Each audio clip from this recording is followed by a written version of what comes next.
நபிகள் நாயகம் ஸல்லல்லாஹு அலைஹி வஸல்லம் எதையெல்லாம் அனுமதித்தார்களோ அதுவெல்லாம் அழகானவை. நபிகள் நாயகம் ஸல்லல்லாஹு அலைஹி வஸல்லம் எதையெல்லாம் தடுத்தார்களோ, தடை விதித்தார்களோ, விளக்கினார்களோ அதுவெல்லாம் அசிங்கமானவை, அருவருப்பானவை, சமூகத்திற்கு ஆபத்தானவை. பெருமானார் ஸல்லல்லாஹு அலைஹி வஸல்லம் செய்த 2 வேளை இதுதான். அல்லவைகளை எல்லாம் நீக்குகிற வேளை, நல்லவைகளை எல்லாம் கொண்டு வருகிற வேளை. இந்த 2 வேளை தான் அவர்களின் 63 ஆண்டு கால, குறிப்பாக 23 ஆண்டு கால அஜெண்டா, அவர்களுடைய திட்டம் என்று சொல்லலாம். நல்லவைகளை கொண்டு வர வேண்டும், அதற்கு முன்னால் அல்லவைகள் களையப்பட வேண்டும்.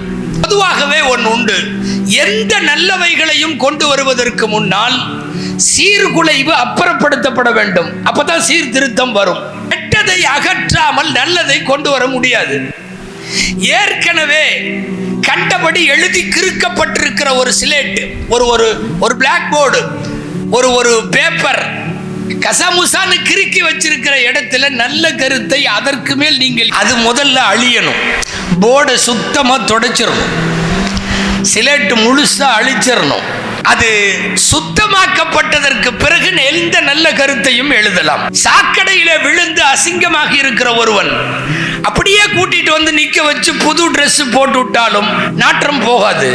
என்ன செய்ய வேண்டும்? அவனை முதலிலே கழுவி குளிப்பாட்டி அவனுடைய ஆடைகள் எல்லாம் சரி செய்து அவனை குளிப்பாட்டியதற்கு பிறகு நீங்கள் நல்ல ஆடை அணிவித்தால் அப்பதான் அது எடுக்கும்.